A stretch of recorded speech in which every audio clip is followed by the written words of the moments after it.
Bonjour à toutes et à tous, nous sommes toujours en direct sur le site du Pont du Gard. Bienvenue à celles et ceux qui nous rejoignent à l'instant pour cette journée exceptionnelle consacrée à la prévention des risques naturels. Je vous rappelle que nous sommes en direct jusqu'à 21 heures. Et dans cette deuxième émission, on va parler d'un phénomène malheureusement de plus en plus fréquent dans ces régions proches de la Méditerranée. Ce sont les crues rapides et torrentielles. Il s'agit d'une montée extrêmement rapide et brutale du niveau des rivières provoquée par des violents orages, mais je ne vous en dis pas plus parce qu'on va commencer tout de suite cette émission avec un quiz et nous avons le plaisir d'accueillir, rapprochez-vous, Ghislaine Verriès-Leblanc et Alix Roumania qui est avec nous. Ce sont nos deux experts pour répondre aux questions parce qu'évidemment, vous les connaissez par cœur, les réponses. Vous avez un micro ou pas? Alors regardez, avec un micro, ça marche nettement mieux. Ghislaine, les crues rapides, c'est aussi un thème très important. Très important dans le sud de la France, mais aussi partout ailleurs. On le voit, effectivement, Marine le rappelait. On a des épisodes pluvieux très intenses, de plus en plus et de plus en plus fréquents. Et les montées d'eau peuvent être rapides et dramatiques, malheureusement. Ouais, Alix, président de la société Predict Service, vous scrutez en permanence tout ce qui se passe, l'évolution de la météo sur tout notre territoire. Oui, tout à fait, y compris au Pont du Gard hier soir, et y compris, on parle de crues rapides, hier dans l'après-midi, c'est à Digne, pas très loin de là, qu'il est tombé plus de 100 mm en 2 heures, et il y a eu des mouvements de boue, des débordements, des mises en sécurité, des évacuations, donc c'est quelque chose qui effectivement se passe très souvent, et de plus en plus souvent malheureusement. Et avec une rapidité incroyable, d'où la nécessité vraiment de faire de la prévention. Eh bien, pour ce quiz, nous allons aussi accueillir nos deux équipes. Venez nous rejoindre, montez sur scène. Allez, vous êtes bienvenus. Vous allez bien? Ça va. Bon, bonjour. Mettez-vous par ici. Bonjour. Venez vous mettre ici, là, voilà. On va vous positionner. Venez, vous. N'ayez pas peur. Vous connaissez ou pas? Non, pas du tout. Vous vous êtes rencontrés par hasard, là, sur le site? Pareil. Et vous? Alors attendez, je vais aussi vous donner un micro, voilà. Alors, votre prénom? Alexandre. Emma. Raphaël. Je fais partie de votre équipe, ok? Marine, présente-nous ton équipe. Allez-y. Frédéric. Aline. Et Jonathan. Est-ce que vous êtes un peu des spécialistes de la prévention des risques ou pas? De très très loin. Comment ça veut dire quoi de très très loin? Plus ou moins. Mais, Tenez bien votre micro. Plus ou moins, mais plutôt de loin. Plutôt de loin. Coussi coussa. Coussi coussa. Un peu plus, on va dire. Ah, ça veut dire quoi un peu plus? J'ai le droit de dire ou... Oui, attendez, dites. Je suis stagiaire avec Ghislaine. Ah, d'accord. Et vous? Moi, pas du tout. Alors, orientez-vous bien vers les caméras, comme ça. Vous pouvez vous avancer un petit peu. Rapprochez-vous. Venez. On vous voit bien, quand même. On a des experts à côté de nous. Donc, on va dire que vous êtes l'équipe rose. Ça vous va? Vous avez le droit de vous consulter, mais après, ça va débouler très très vite. Ça va foncer. Et vous êtes l'équipe orange. Ok, est-ce que j'ai une pièce dans ma poche? Ah, j'ai une petite pièce de 10 centimes. Je vais fair play. Les roses, vous voulez pile ou face? Pile. Allez. C'est pile. Vous voulez commencer? Alors, il y a 9 questions. Je ne sais pas si on ira au bout parce qu'on doit aller un petit peu vite. C'est vous qui commencez à répondre. Et si vous n'avez pas la bonne réponse, vous avez le droit d'apporter votre réponse. OK? C'est parti, Marine? C'est parti. Allez, c'est parti. Alors, première question. Quelle est la différence entre une crue et une inondation? 1. La crue se produit en zone rurale, l'inondation en zone urbaine. 2. La crue est une augmentation du débit et du niveau de l'eau, l'inondation un débordement. On s'est concerté, on est d'accord pour répondre à réponse B. Réponse B. C'est la bonne réponse. Effectivement, c'est la bonne réponse et il y a souvent une confusion. C'est-à-dire qu'on l'a dit, il peut y avoir des pluies très intenses. Est-ce qu'Alix rappelait que c'est ce qui s'est passé il y a quelques heures, notamment sur Digne. Et les cours d'eau vont rentrer en crue. Donc effectivement, une augmentation rapide et importante du niveau du cours d'eau, du débit, mais pas forcément systématiquement de débordement qui amène une inondation. Par contre, une inondation n'est pas forcément systématiquement liée à un débordement de cours d'eau. On a plusieurs types d'inondations, par exemple. En cas de pluie forte, on peut avoir des inondations sans débordement de cours d'eau. On peut avoir quoi? Des inondations, des crues acinétiques rapides ou lentes. Oui. Oula, Et puis, on souvent- a, un expert. on a un Ouais, pro donc, hein, quand même. Il nous a dit qu'il était un peu de près ou de loin De des près ou risques, de loin. mais peut-être un peu de Des fois près. c'est près, des fois c'est loin. Mais ce qu'on voit aussi sur nos villes, qui sont très bétonnées, très urbanisées, c'est que parfois, on a des phénomènes de ruissellement très destructeurs et très importants, où des rues se transforment en véritables torrents.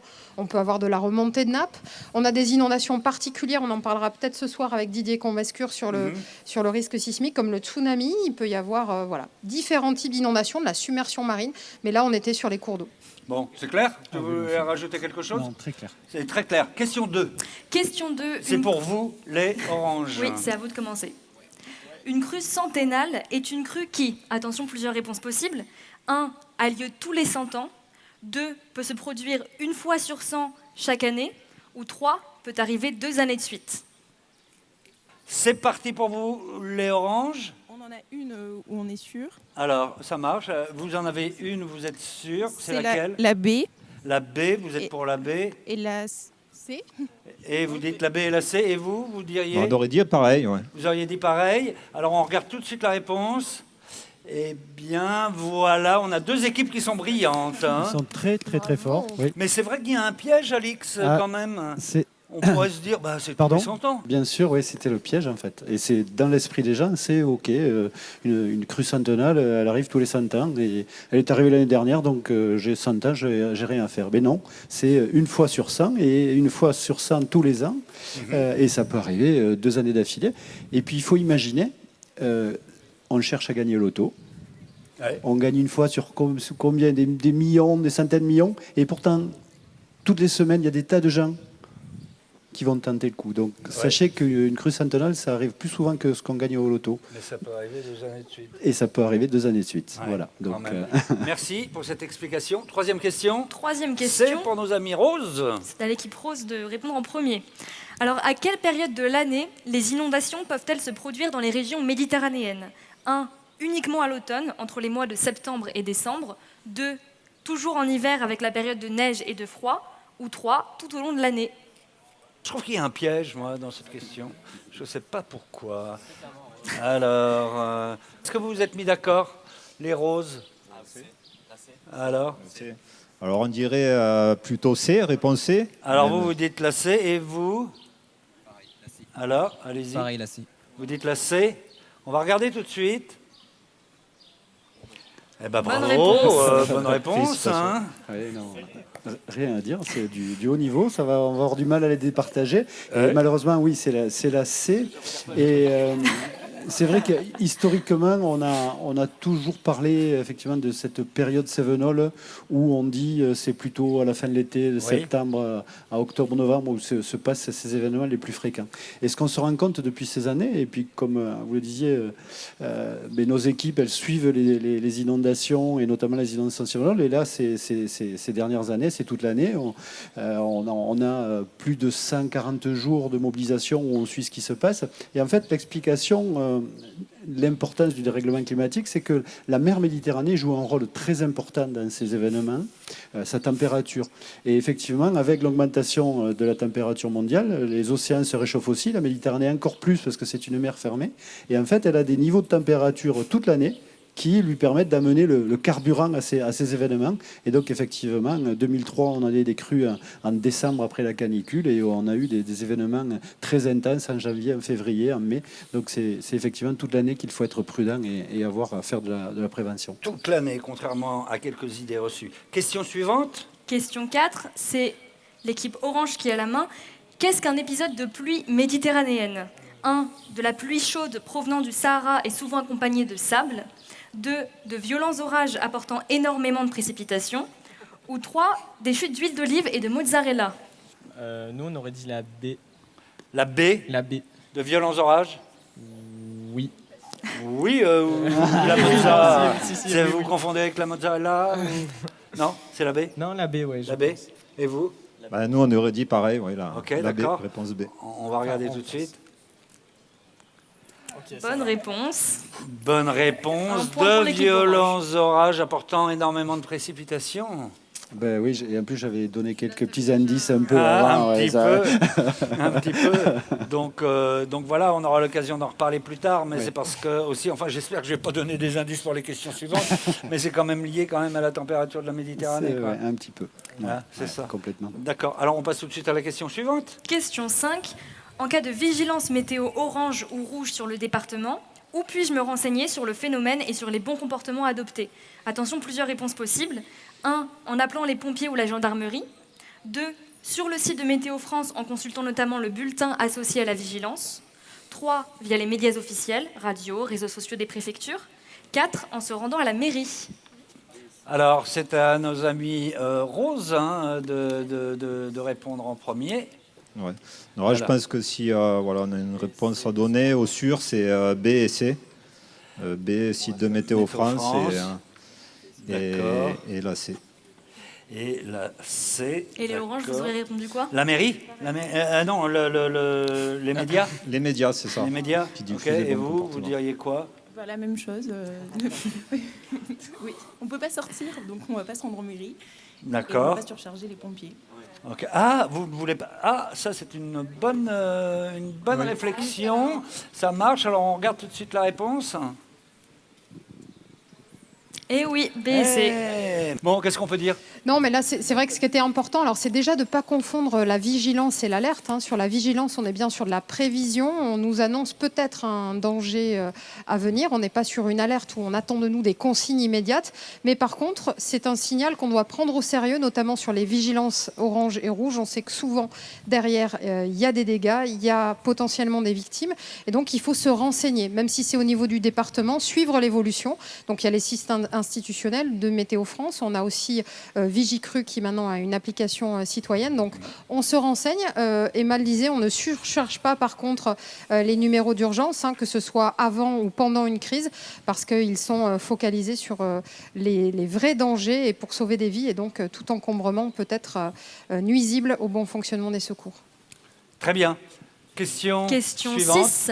pour vous. Les oranges, vous avez la main. Météo France et les autorités ont annoncé une vigilance météo orange pour le lendemain. Que dois-je faire? 1. Rien, la météo se trompe tout le temps, je verrai bien. 2. J'annule tous les déplacements prévus, je n'envoie pas les enfants à l'école, je ne vais pas travailler. 3. Je consulte l'évolution des prévisions avant toute décision et en particulier avant tout déplacement. Alors nous, on aurait dit la C. Et vous? La C Pareil. aussi. Réponse C. Ok, on va regarder tout de suite. Eh oui. C'est tout à fait vrai. Comme le disait Ghislaine tout à l'heure, la vigilance sort 24 heures avant. Nos collègues de Météo France travaillent sur des modèles. Et ce que veut dire la vigilance, c'est soyez vigilants. Le terme veut dire un événement est possible sur ce département. On le sait, dans des orages qui sont stationnaires, il peut se passer d'un côté du département ou de l'autre. Donc tout le département, lorsque l'événement arrive, va avoir de l'attitude qui doit être adaptée.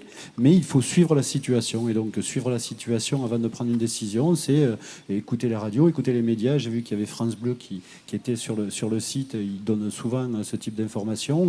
On va faire un petit peu de pub, surtout que c'est gratuit. On a une application, nous, MyPredict, où on voit la situation en temps réel aussi.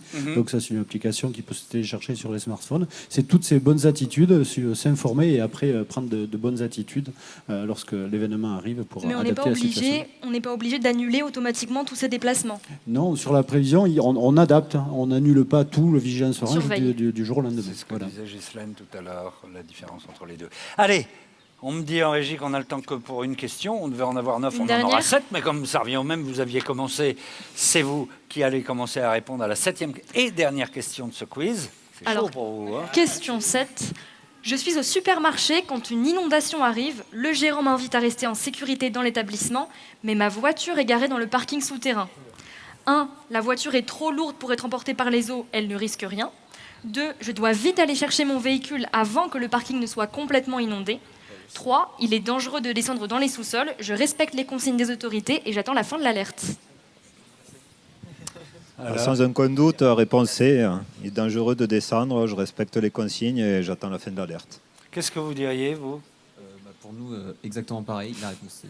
Exactement pareil. Donc, la bonne réponse, c'est Ils sont très forts. Hein. Bravo. C'est la réponse C. Et c'est vrai que ça fait partie des 8 bons comportements face aux pluies intenses méditerranéennes et aux inondations. La première des consignes en temps de crise, en cas d'inondation, je reste à l'abri dans les bâtiments, plutôt en hauteur. Surtout, je ne descends pas dans les parkings souterrains. On a des démonstrateurs ici qui le montrent. 20 cm d'eau derrière la porte peuvent suffire à nous piéger. On a malheureusement eu pas mal de morts ces dernières années, piégés dans leur habitation et notamment dans des parkings souterrains ou des caves, donc surtout rester à l'abri. Et puis quand on est dans des établissements recevant du public, comme un supermarché, mais également quand nos enfants sont à l'école, on suit la consigne du gérant ou du directeur d'établissement et on reste à l'abri à tout prix. Et puis un autre petit conseil à rappeler aussi au passage, souvent, on ne va pas chercher les enfants à l'école. On ne va surtout pas chercher les Ça enfants à l'école. Ça ne veut pas dire qu'on les abandonne. Non, ils sont gérés, ils sont à l'abri. Et par contre, on peut se mettre en danger et jamais les revoir en prenant la voiture. Ouais, malheureusement, c'est déjà arrivé aussi. Donc voilà, merci beaucoup, merci à nos équipes d'avoir joué. Et vous avez été brillants tous les deux. Vous avez gagné grâce au tirage au sort en fait. Oui, on a deux équipes de choc. Les deux équipes de choc, bravo, merci beaucoup. On peut les applaudir. Donc vous avez tous un cadeau. Voilà. Des petits cadeaux. Merci, on va vous donner des petits cadeaux. Voilà.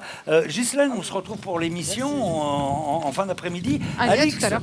vous restez un petit peu avec nous parce qu'on a quelques questions à vous poser ensuite sur les périodes méditerranéennes.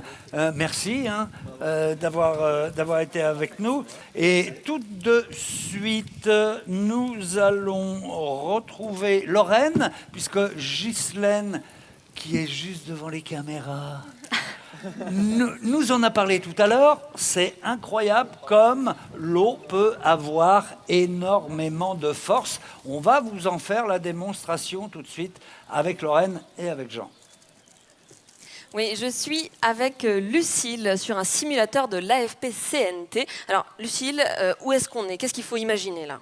Alors, bonjour. Là, il faut s'imaginer dans un sous-sol, d'une certaine manière. On est descendu peut-être à sa cave ou dans son garage parce qu'il y a une situation d'inondation et on se trouve en fait devant une porte et l'escalier, en tout cas, se trouve derrière. Et l'idée, c'est de franchir la porte. Donc c'est soit une voie de garage, ça peut être dans une résidence, ça peut être chez un particulier, ça peut être, comme vous le disiez, une cave dans une maison. Donc il y a l'escalier juste devant. Et là, on mime donc l'arrivée de l'eau qui vient contre la porte, c'est ça? Tout à fait. L'idée, c'est de mimer en fait la résistance de l'eau derrière la porte.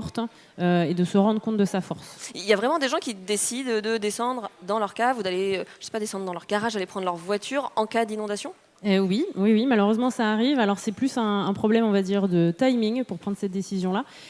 Et les démonstrateurs que nous on présente aujourd'hui, en fait, ont été créés en fait à l'issue de situations similaires, notamment 2015 où plusieurs personnes se sont retrouvées piégées dans ces situations-là, notamment dans leur garage. Et c'est des gens qui ont perdu la vie dans leur garage? Oui. La montée des eaux a été plus rapide que prévu pour eux. Ils se sont retrouvés coincés. Ils n'ont pas pu s'en sortir. Écoutez, on va voir ce que ça donne. Alors, on commence à 10 cm, c'est ça? Donc là, on a un petit peu d'eau qui est rentrée. Bon, j'essaie de pousser.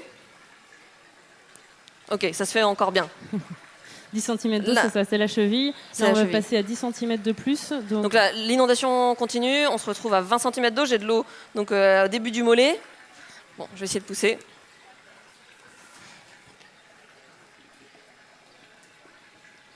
C'est déjà très difficile. C'est déjà difficile. Bon, après, on est dans une situation plutôt confortable pour gérer. Oui, il faut imaginer que dans une situation de stress, d'inondation, on est peut-être dans le noir, il y a peut-être eu des coupures d'électricité, on a du stress. Ça glisse peut-être, effectivement. C'est ça, l'eau passe sous la porte, on peut avoir les chaussures qui glissent, on peut devoir s'occuper de ses enfants.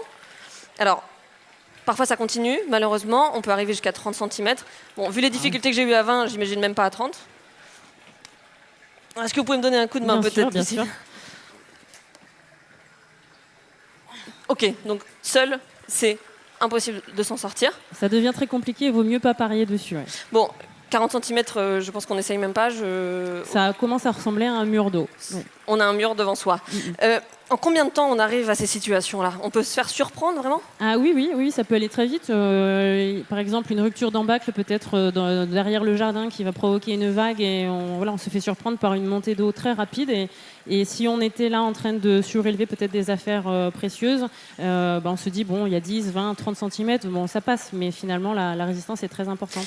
Alors, qu'est-ce qu'on fait? On dit aux gens de ne pas aller chercher les affaires précieuses qu'ils voudraient sauver, des albums de famille, des objets électroniques, j'en sais rien, ça peut être plein de choses. On comprend tout à fait ce réflexe, mais en fait, le bon comportement, c'est plutôt d'anticiper ces situations-là. Et en fait, quand on sait que, par exemple, il y a une vigilance ou un risque qu'une inondation survienne, peut-être, voilà, on le fait avant que les pluies commencent ou que les cours d'eau commencent à monter. Et là, voilà, on le fait en sécurité, au sec, et on ne s'expose pas inutilement. Ok, on anticipe et on se tient informé en amont le plus tôt possible pour pas se retrouver dans ces situations-là. On se tient informé, on anticipe. Merci beaucoup Lucille, on va découvrir un autre simulateur de la FPCNT. Là, c'est dans une portière de voiture, on va retrouver Jean, je reprends juste le micro, et on va retrouver Aurélie pour ce deuxième simulateur. Bonjour Aurélie. Bonjour. Alors, il y a Jean qui est dans la voiture. Là, on est déjà à 30 cm d'eau ou 40 cm d'eau au-dessus du sol. 40 cm, ça fait un moment que la voiture n'adhère plus au sol et qu'elle commence à bouger un petit peu contre votre gré. Mais alors, Jean, comment tu t'es trouvé dans cette situation ? Eh ben, écoute, il se trouve que j'allais chercher des croissants pour toute l'équipe avec une bonne intention et malheureusement, mon 4x4 s'est retrouvé pris dans les flots. C'est des situations qui arrivent, ça, Aurélie ? Moi, je dirais plus des parents qui essayent d'aller chercher leurs enfants, mais pourquoi pas ? Vous êtes un bon collègue, en tout cas. Alors, là, si on essaye à 40 cm d'eau, c'est-à-dire qu'il y a 20 cm d'eau dans la voiture contre la portière. Non, voilà, pas dans la voiture, à D'accord. l'extérieur de la voiture. Ok. Alors, Jean, je te laisse essayer. Ok. Bon, jusque-là, j'arrive à sortir. C'est pas facile, mais j'arrive à sortir quand même. C'est faisable. Ouais. Mais là, il faut imaginer que la voiture peut-être elle est en mouvement déjà. La voiture est déjà en mouvement. Elle n'adhère plus à la route. Il pleut. Il pleut, on est dans une situation stressante. Exactement. Donc, mais après, on a aussi l'adrénaline qui y joue. On va essayer, allez, à 40 cm. 40 cm, ça veut dire du coup qu'il y a 60 cm au niveau du sol. Hein. D'accord. Et là, vous avez foi dans mes muscles. Parce que ça devient très difficile. Ok, bien joué Jean déjà d'avoir réussi à ouvrir Il est cette très fort. portière. Il n'y en a pas beaucoup qui arrivent. Bon, dans un cas où justement ça n'y arrive pas, là il va falloir que vous sortiez de la voiture et donc pour ça il faut briser la vitre. Donc oui, si on n'arrive pas à ouvrir la portière, la seule solution qui nous reste c'est la fenêtre, mais pas question de la descendre à la main. Ou... Si c'est une ancienne voiture, bien sûr, vous pouvez. On essaye, ok. Mais sinon, non. Sinon là il va falloir la briser. Ah oui, le système électrique marche plus. On met un coup de coude dans la fenêtre. Non, pas coup de coude, pas de coup de pied, ça c'est dans les films. Il y a 3 options. Si vous avez une voiture qui a encore un appui-tête qui s'enlève, hop. Ah, on peut utiliser les tiges de l'appui-tête. Mais alors, faut y aller fort. Ok. Ok. Faut y aller très très fort. Et je casse où? Plutôt dans un coin. Ok. Plutôt par là, plutôt ici, c'est ça? Voilà, exactement. Ok. Et qu'est-ce qu'on a d'autre comme solution si on a moins de force, si on n'a pas d'appui-tête? Alors, ça, vous le connaissez parce que vous le voyez surtout dans les bus. Donc c'est un marteau brise-vitre avec intégré un coupe-ceinture. Ah, on a une espèce lame, de cutter. on a une lame en bas. Ok, d'accord. Voilà. Donc pareil, le marteau, vous tapez dans un coin. Et avant ça, avant ça, on se détache. Voilà, parce avant que ça, parfois impossible de se détacher. C'est ça. Et en diagonale de la ceinture, parce que la ceinture est tressée à la verticale, à l'horizontale. Donc quand vous l'avez là, vous coupez droit. Mais celle-là, vous coupez en biais. D'accord. Okay. Ah oui, forcément, on a 2 ceintures à couper. Ok. Et vous Sinon, avez un autre dispositif? Oui, qui est beaucoup plus pratique. Oui, très compact. Et qui me sert à retrouver mes clés parce que la couleur est un peu flashy. Donc, hop. Ça s'enlève comme ça. Vous avez le cutter, pareil, le coupe-ceinture. Ok. Pour faire exactement la même chose, sauf que là, au lieu de taper, vous avez une tige en fer pointue avec un ressort derrière. Et c'est ce qui fait que, vous m'accompagnez, hop, juste une petite pression et ça brise toute la vitre. Alors ça, où est-ce qu'on peut le trouver, un outil comme ça? Vous pouvez le trouver sur Internet, ça coûte à peu près une dizaine d'euros. Et alors, qu'est-ce qui se passe une fois qu'on est sorti de la voiture? Il y a des flots dehors, comment on réagit à ce moment-là? On reste accroché à sa voiture? Alors, une fois que vous êtes sorti, ou vous montez sur le toit de votre voiture et vous attendez les secours. Sinon, si vous ne pouvez pas rester sur le toit, vous vous laissez porter par l'eau, vous vous mettez en position de planche avec le courant dans le dos. Et dès que vous avez la possibilité de vous accrocher à un tronc d'arbre, quelqu'un qui vous tend la main, n'importe, là, à ce moment-là, vous nagez. Mais vous ne nagez pas si vous n'avez pas d'objectif, en tout cas près de vous, parce que vous allez en fait vous fatiguer pour rien et vous risquez de vous noyer. Si on a un petit peu d'eau et qu'on peut marcher, là, on n'hésite pas à y aller? Non, surtout pas. Vous ne marchez pas quand vous avez même un petit peu d'eau, parce que l'eau, c'est pas l'eau de la piscine, c'est pas l'eau de la mer, c'est de l'eau avec de la boue. Vous n'y voyez rien. Donc, s'il y a une plaque d'égout qui a sauté à cause de la pression de l'eau, vous tombez. Il y a 2 personnes qui sont mortes comme ça 2 jeunes. Bon, déjà pour ça, il faut réussir à sortir. Donc là, Jean, tu as brisé la vitre. Et maintenant, comment on sort de là? C'est par la fenêtre, il faut faire une petite acrobatie. Il y a des techniques particulières? Alors d'abord les jambes. D'abord une jambe, ensuite Les deux, la première? Les deux jambes d'abord? 2 jambes, je dirais plutôt une jambe. Vous vous mettez face au courant pour voir s'il n'y a pas des débris qui arrivent. Donc je me tourne Alors, comme ça. Par exemple, voilà, imaginons le courant arrive comme ça, vous sortez déjà une jambe, Ok. Voilà. C'est technique. vous passez la tête, Ok. Et là, je fais attention de ne pas me couper. Hop. ça devrait aller. Vaut mieux une coupure qu'une noyade. Et donc là, normalement, je mets Là, dans le sens du courant. Ouais, ou sur le toit d'abord. Sur le toit, Voilà. directement. Par Ok. contre, si le courant est trop fort, là, vous n'avez pas le choix et là, vous mettez dos au courant Ok. pour pouvoir éviter les obstacles et vous pouvoir voir et vous accrocher. Merci beaucoup Aurélie, c'est très très éducatif, hein. On se rend bien compte de la force qu'il faut pour pousser, alors que ce soit la porte de garage ou la portière de voiture. On rappelle les gestes les plus importants, on ne va pas chercher ses enfants quand il pleut, quand il y a des risques d'inondation. Je sais que c'est dur, je suis maman moi-même, mais il faut savoir que ceux qui travaillent dans les écoles sont formés. Il y a des plans de sécurité comme ça que les communes font. Et donc les pompiers, c'est les premiers lieux qui vont évacuer. Donc les enfants, ils sont en sécurité. Mais vous, si vous prenez votre voiture, vous n'êtes plus en sécurité et vous risquez de rendre votre enfant orphelin. Et on s'équipe. Et on s'équipe. Merci beaucoup Aurélie, je te repasse la parole Fred. Merci beaucoup. En tout cas, c'est vraiment un exercice qu'il faut faire parce que là, on se rend compte à quel point l'eau peut avoir beaucoup de force. Alix Romagnac, président de Prédic Service, est toujours avec nous. Et puis Vincent Courtrai nous a rejoint. Vincent, bonjour. Vous êtes chef de service eau et risque de la direction départementale des territoires et de la mer. C'est bien ça? Tout à fait. L'un et l'autre, vous avez fait l'exercice de la porte ou de la portière de voiture? C'est impressionnant, très impressionnant, et c'est vrai que c'est très pédagogique que ce type d'exercice puisse tourner, et pour que les gens puissent prendre confiance et de ce type de phénomène. Oui, Vincent? Oui, tout à fait, c'est bluffant. C'est-à-dire que même quand on travaille dans le domaine de la prévention, on se dit, bon, on sait les choses. En fait, il faut l'essayer, il faut que tout le monde l'essaye, et il se rendra compte très rapidement que non, c'est impossible. Ce genre de simulateurs, il faut les faire tourner un peu partout, sur les places des marchés, un petit peu partout. Il faut que les gens, par hasard, viennent là pour essayer et se rendre compte vraiment. Ouais. Il faut que le maximum de personnes testent ces simulateurs. D'accord. Alors, Alix, moi j'aimerais bien une petite explication parce que vous êtes scientifique, vous faites de la pédagogie également. Expliquez-nous le phénomène de ce que l'on appelle des épisodes méditerranéens. C'est dû à quoi? En gros. Hein. Oui, très rapidement. En fait, il y a plusieurs facteurs. On parlait de voiture, on va prendre le symbole d'une voiture. Un moteur, du carburant. Le moteur des épisodes méditerranéens, en fait, ce sont des dépressions qui amènent de l'air froid en altitude. Mm-hmm.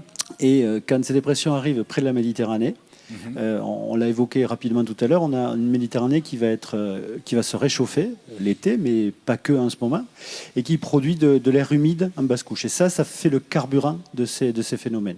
Et quand ces dépressions ou ces gouttes froides arrivent, il y a des courants ascensionnels qui très rapidement font monter cet air humide et chaud en altitude jusqu'au... On va dire au toit, on le voit, c'est tout à fait, le schéma est très, très parlant. C'est ce qu'on appelle la convection. Il y a ces fameux nuages que l'on appelle les cumulonimbus, qui ont une forme de champignon, qui font jusqu'à 10-12 km d'altitude.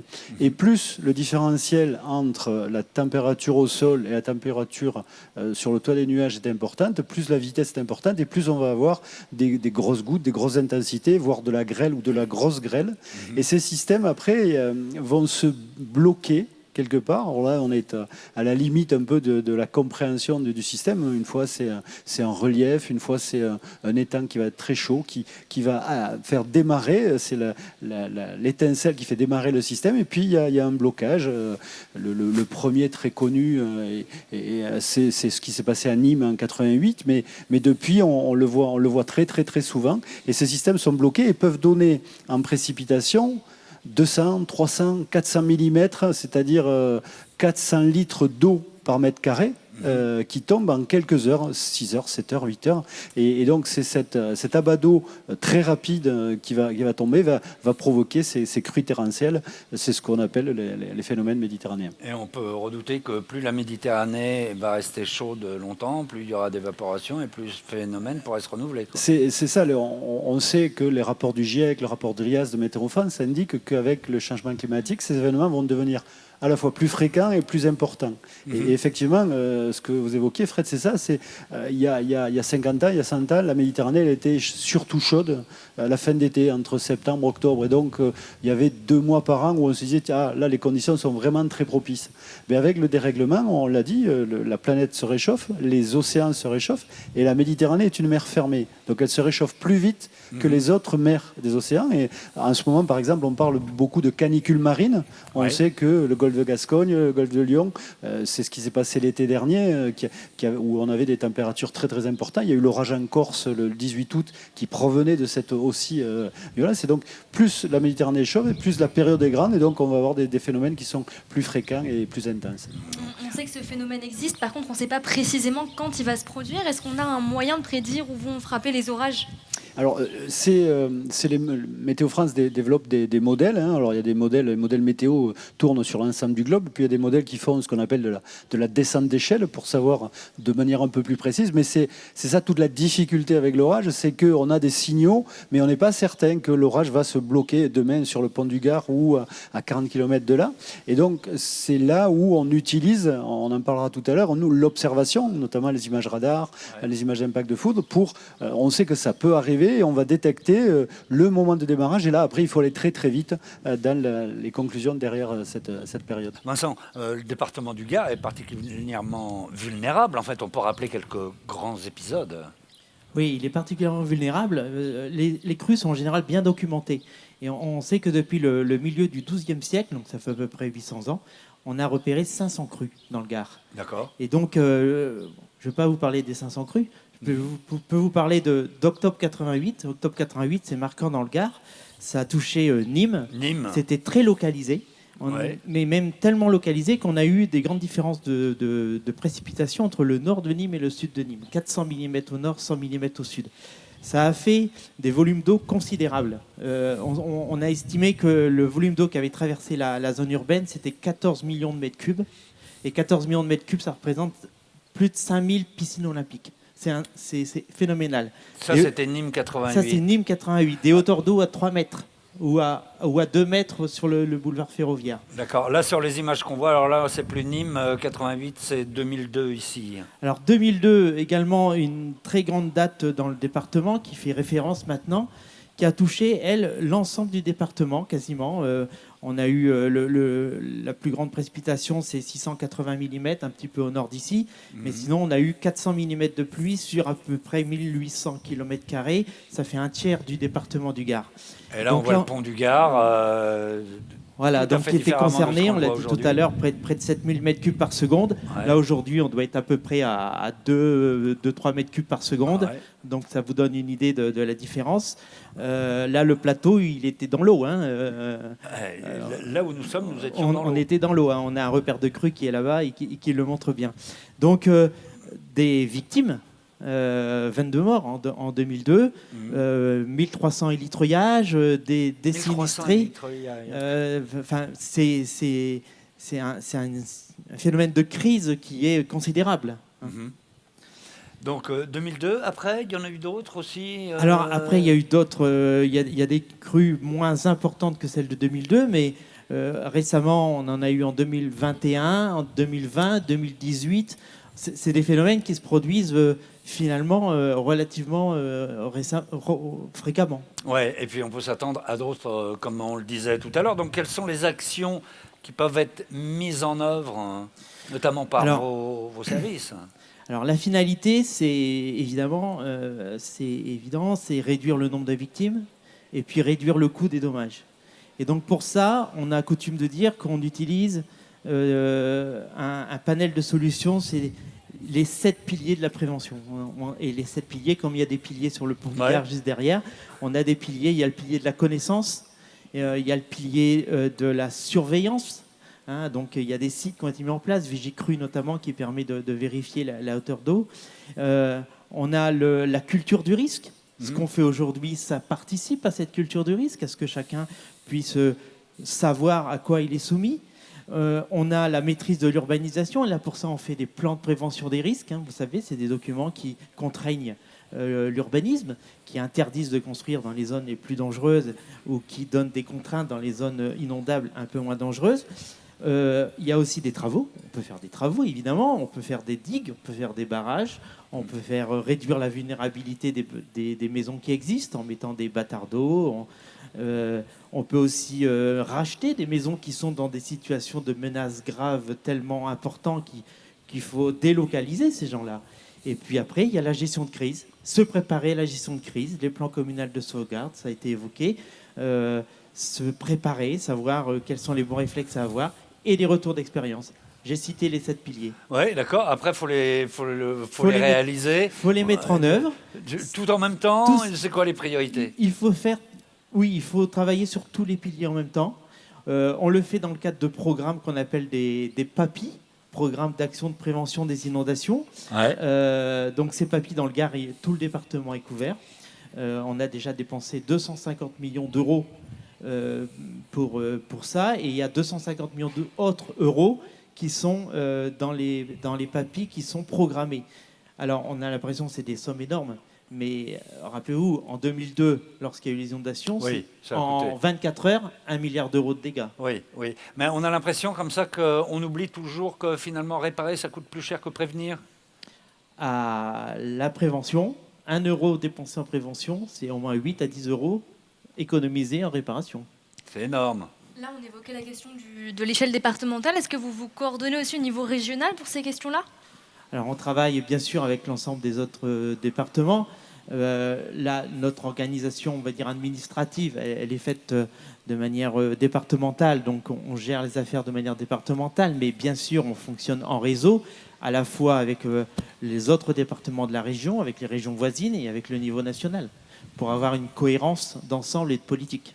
D'accord. Alix, pour conclure, on commence par quoi dans la prévention des risques? Parce que le chantier paraît tellement énorme. Non, comme l'a dit Vincent, il faut tout travailler en parallèle. Nous, effectivement, on s'est concentré. 2002, nous, c'est l'élément clé. L'idée de Prédict est venue juste après 2002. Je travaillais dans le Gard à ce moment-là et c'est vraiment en réponse à ça. Et nous, on s'est attelé effectivement à ce travail de la gestion de crise, de la préparation avec les maires des plans communaux de sauvegarde. Quelles sont toutes les actions qu'il faut engager lorsqu'un événement arrive? Comment bien réagir et ce qui surtout ne pas faire et pour sauver des vies. Mais effectivement, il faut travailler sur tous les piliers. Et puis, plus largement, il faut aussi travailler l'atténuation parce que tous ces événements-là sont renforcés par des règlements climatiques. Et il faut pas oublier aussi que réfléchir à inverser la tendance, c'est quelque chose que l'on doit faire. Oui, effectivement, limiter nos émissions de CO2, il ne faut pas l'oublier. On en reparlera aussi ce soir. Merci beaucoup Vincent, merci Alix, on vous retrouvera Avec aussi plaisir. un petit peu plus tard. Merci beaucoup. Vous savez ce qu'on va faire maintenant? Parce que les drones ont un rôle vraiment utile à jouer dans la prévention des feux de forêt et également dans la prévention ou du moins dans les secours aussi sur les crues rapides. On voit ça tout de suite avec Jean et le lieutenant-colonel Jean-Frédéric Biscaille. Pardon, je vous passe la parole tout de suite. Je suis aussi avec le capitaine Fabrice Volant, responsable des drones au SDIS-30. Et on va vous présenter effectivement, on a vu tout à l'heure les plus gros engins volants de nos secouristes. Et cette fois-ci, on va vous présenter les plus petits. Ce sont les drones. On en a un exemplaire derrière nous. Alors Fabrice, je vous laisse nous présenter en quelques mots. Déjà, premièrement, ça n'a rien à voir avec les drones qu'on peut trouver dans le commerce. En quoi il est différent? Alors tout à fait. Là, on est sur une gamme de drones professionnels. Ouais. Alors on a 2 types de drones aujourd'hui. On a le Matrice 210, ça c'est le Matrice qui appartient à l'entente de Valabre. Et on a le Matrice M30T qui est juste derrière nous, qui va faire des décollages et des atterrissages. Il est actuellement en train de faire un test, on pourra le voir à l'image, ouais, bien sûr. C'est 2 drones professionnels qui sont à peu près les mêmes capacités au niveau caméra thermique, caméra visible et d'autres fonctionnalités. Alors c'est ça, vous précisez donc caméra thermique, caméra visible. Est-ce qu'il y a d'autres capteurs embarqués à bord de ce drone ou c'est les deux principaux? Alors on peut rajouter d'autres capteurs, mais sur tous les drones, déjà on a une caméra visible obligatoire, Ouais. on a une caméra thermique en option qui sont intégrées sur le drone et les autres accessoires on les rajoute sur le drone. En plus par exemple sur le Matrice 30T on a du télémètre laser pour pouvoir pointer des coordonnées GPS, pointer des distances. Donc on a des choses supplémentaires. Mais après, si on veut d'autres accessoires supplémentaires, il faut les rajouter par-dessus le drone. Très bien. J'imagine que ce qui le différencie aussi des drones du commerce, c'est sa capacité. Est-ce qu'il a une autonomie plus importante? Est-ce que ça vous permet de voler plus longtemps? Oui, alors sur ce type de drone, on est à peu près entre 35 et 40 minutes d'autonomie. Donc sachant qu'après, on peut, évidemment, si on a plus d'heures de batterie, il repart aussitôt. Hein. Mais, et c'est surtout après son poids, puisque la charge embarquée, la charge utile, c'est à peu près le quart du poids d'un drone. Donc plus le drone est lourd, plus il a une capacité de charge, d'emport supplémentaire. Très bien. Alors maintenant qu'on a un peu mieux cerné à quoi, quel était cet objet et ses capacités, on voudrait savoir quels sont les usages en cas d'inondation. Et là, je me tourne vers vous, Jean-Frédéric. À quoi peut servir ce drone en cas d'inondation et de crue? Alors, la première fonction aujourd'hui du drone en inondation, c'est comme on l'a dit précédemment, c'est la phase d'observation. C'est-à-dire que simplement avec une caméra vidéo, visible, ouais. Dans le domaine du visible, on peut aller observer la réaction de cours d'eau sur des bassins versants. C'est une sorte de repérage en quelque sorte? Oui, c'est de l'observation. On regarde comment les cours d'eau réagissent en amont et on peut en déduire de façon un peu expérimentale la réaction plutôt sur le bassin aval et peut-être être un peu en prédiction d'une crue qui pourra éventuellement se transformer en inondation ou non. Très bien. Il y a d'autres usages, hein, c'est pas le seul? Alors, il y a d'autres usages et cela relève plus du domaine de la recherche et depuis quelques années au CEREN, hein, qui est le centre d'essai et de recherche de l'entente valable, on mène des programmes notamment pour utiliser, comme on le fait en feu de forêt, mais là du coup en inondation, on utilise des caméras thermiques pour aller observer la réaction des ouvrages de protection ou des barrages. Alors ça veut dire quoi concrètement? Ça veut dire que la caméra thermique va capter la chaleur du bâtiment, de l'édifice qu'on filme, et ça vous renseigne sur quoi? Alors, quand vous avez des chutes de température nettes sur un ouvrage, vous en déduisez des problèmes de perméabilité et du coup, éventuellement, l'engagement d'un ouvrage et sa résistance mécanique et sa destruction possible. C'est très intéressant pour la sécurité civile de mesurer des zones potentielles de rupture parce qu'éventuellement, ça va vous conduire à faire de l'évacuation préventive. Très bien. Ça, c'est un vrai programme de recherche que l'on a mené il y a quelques années. Très bien. Alors, vous le disiez aussi, on peut l'utiliser dans le cas des feux de forêt. D'ailleurs, on a des très belles images qu'on va pouvoir montrer. Là, je me tourne vers vous, Fabrice. Dans le cas des feux de forêt, à quoi vous sert, par exemple, la caméra visible? Alors, la caméra visible, elle va permettre de faire ce qu'on appelle le streaming. C'est-à-dire qu'on va prendre les images visibles et par un procédé en 4G, en 5G ou même en 3G, on va pouvoir envoyer les images sur un flux vidéo en temps réel au poste de commandement, au centre opérationnel. Et donc là, on travaille dans le visible parce que ça va donner une idée des gens qui sont au sol de ce qui se passe en l'air. Très bien. Donc, l'idée, c'est d'avoir une information voilà, supplémentaire, c'est de l'information, c'est du visuel, c'est de la reconnaissance. Et tout de suite disponible surtout. Elle est immédiatement disponible puisqu'on est sur des latences de 1 à 2 secondes. Et ça permet de prendre des décisions, j'imagine, tout de suite adaptées à la situation. Oui, ça permet surtout d'avoir une vision aérienne et donc peut-être voir une stratégie différente en fonction de ce que va voir le commandant des opérations de secours. Très bien. Alors là, on évoque les feux. Et quels sont les autres usages dans le cas des feux? Est-ce que ça peut aussi vous aider sur d'autres missions? Alors, sur les feux de forêt, on a encore la partie thermique où on va avoir des repérages de points chauds avec des différences de température. Et ça va nous permettre de donner des priorités au poste au commandement pour pouvoir traiter au sol les points chauds qu'ils méritent le plus. Alors, qu'est-ce que vous appelez un point chaud pour les gens qui nous regardent? Peut-être c'est pas forcément. Un point chaud, c'est quelque chose qui visiblement ne va pas demander un traitement ou ne va pas être visible, mais par contre va mouronner et puis d'un seul coup va être à l'origine d'une reprise de feu. Très bien. Là, c'est essentiel de le détecter le plus précocement possible pour pouvoir envoyer des hommes au sol et traiter ce point chaud avec de l'eau. Et alors l'avantage, c'est qu'avec ce drone, vous pouvez donc détecter et localiser très précisément, vous le disiez tout à l'heure, grâce aux coordonnées GPS, ces points chauds, c'est ça? Oui, tout à fait. On est vraiment capable de pointer avec le télémètre laser l'endroit. On peut pointer une dizaine de points chauds sur un même vol. Et ensuite, ces points chauds, on peut les exporter et les envoyer au poste au commandement qui pourront les faire afficher sur nos cartographies tout à fait classiques. Et ça à plusieurs mètres de distance. On est jusqu'à 1200 mètres sur ce télémètre laser. C'est impressionnant. C'est technologiquement impressionnant. Ok. Et est-ce que aujourd'hui, alors je me tourne vers vous, Jean-Frédéric, est-ce que l'usage des drones est répandu chez les secouristes ou c'est quand même une technologie encore assez récente? Écoutez, vous m'auriez posé la question il y a 5 ans, je vous aurais dit que c'était quelque chose qui était naissant dans la sécurité civile. Ouais. Aujourd'hui, c'est plus le cas. Une grande majorité des services de secours en France est équipée de drones.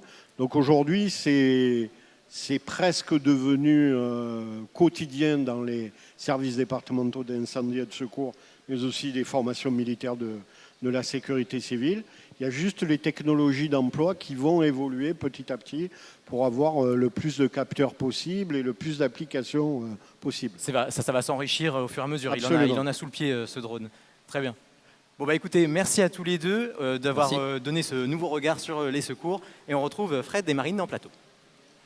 Eh bien, merci beaucoup à vous. Cette deuxième émission sur les crues rapides et torrentielles arrive à son terme. Pour avoir plus d'informations et de conseils pratiques, Marine, on peut renvoyer vers 2 sites qui sont très bien faits. Oui, vous pouvez retrouver toutes ces informations détaillées sur les sites www.gouvernement.fr/risque et www.georisque.gouv.fr.